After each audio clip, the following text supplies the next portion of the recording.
Assalamualaikum warahmatullahi wabarakatuh. Perkenalkan, nama saya Nur Hasanah, guru di SMP Negeri 7 Kebumen. Hari ini adalah hari terakhir kita mengikuti kegiatan masa pengenalan lingkungan sekolah. Hari ini kita bahas materi tentang OSIS dan layanan bimbingan konseling.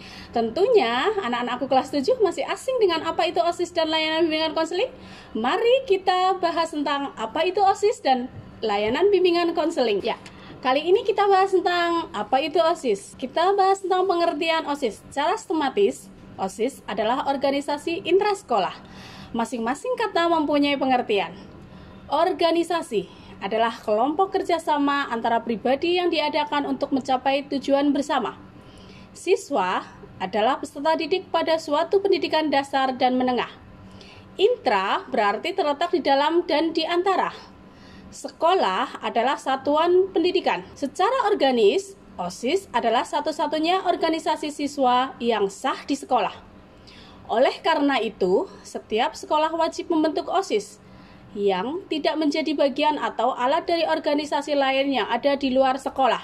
Secara fungsional, OSIS adalah sebagai salah satu dari 4 jalur pembinaan kesiswaan di samping ketiga jalur yang lain, yakni latihan kepemimpinan, ekstrakurikuler, dan wawasan Wiyata Mandala. Fungsi OSIS sebagai wadah para siswa bersama jalur pembinaan yang lain untuk mendukung tercapainya tujuan pembinaan siswa.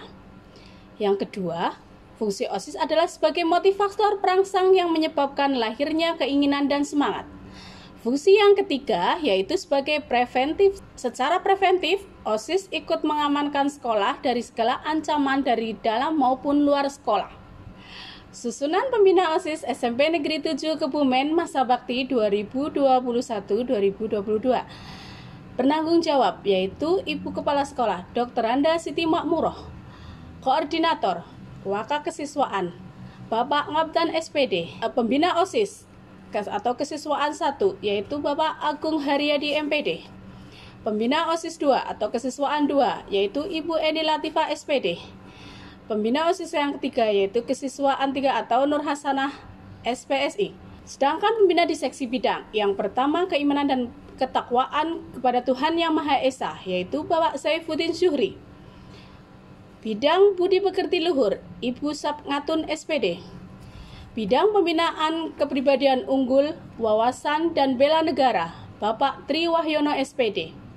Bidang pembinaan prestasi akademik, seni, dan olahraga, yaitu Bapak Indra Primadana. Bidang pembinaan demokrasi, HAM, pendidikan politik, lingkungan hidup, adiwiyata, kepekaan, dan toleransi sosial dalam konteks masyarakat Brulat, yaitu Bapak Azam Muntaha SPD. Bidang pembinaan kreativitas keterampilan dan kewirausahaan yang terdesverifikasi, yaitu Ibu Titi Wahyuni SPD. Bidang pembinaan kualitas jasmani dan kesehatan gizi berbasis sumber gizi yang terdiverifikasi, yaitu Bapak Galih Aditya Wibisono. Bidang pembinaan sastra dan budaya, yaitu Ibu Upin Supinah SPD. Bidang teknologi informasi dan komunikasi, yaitu Ibu Isti Kumalasari.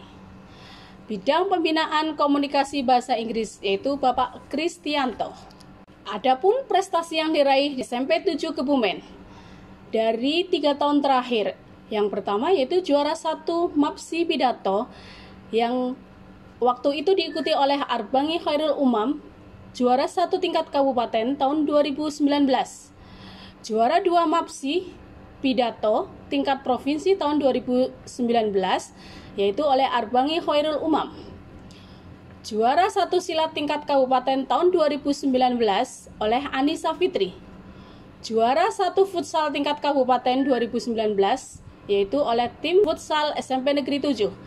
Juara 1 bola basket tingkat kabupaten tahun 2019 yaitu oleh tim basket SMP 7. Juara 1 bola tangan tingkat kabupaten tahun 2019 yaitu oleh tim bola tangan. Juara 1 bola voli tingkat kabupaten tahun 2019 oleh tim bola voli.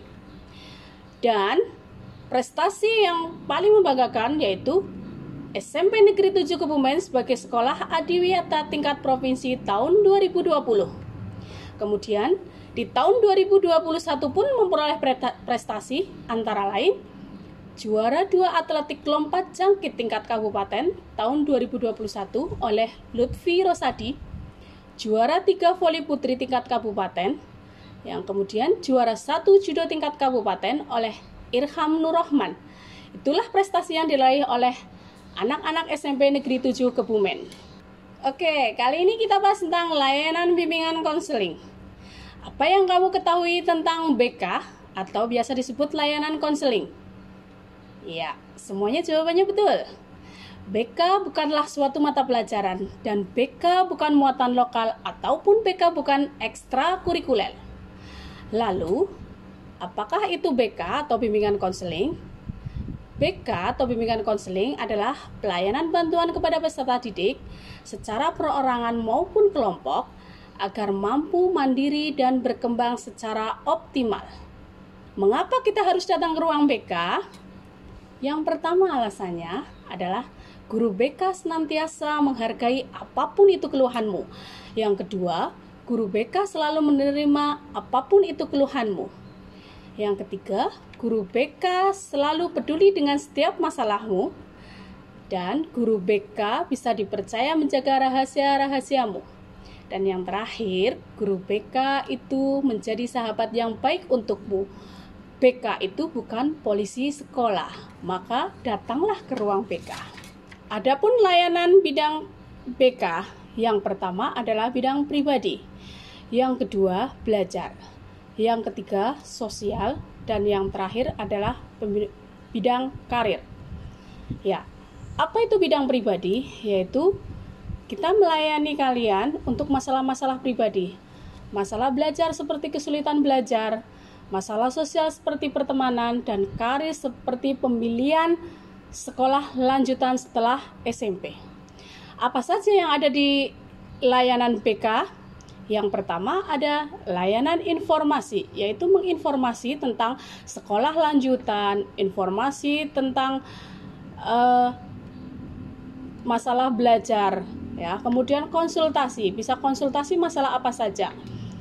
Yang kemudian layanannya penempatan dan penyaluran, advokasi, referral, bimbingan dan konseling kelompok, konseling individu, kunjungan rumah, dan yang terakhir adalah konferensi kelas.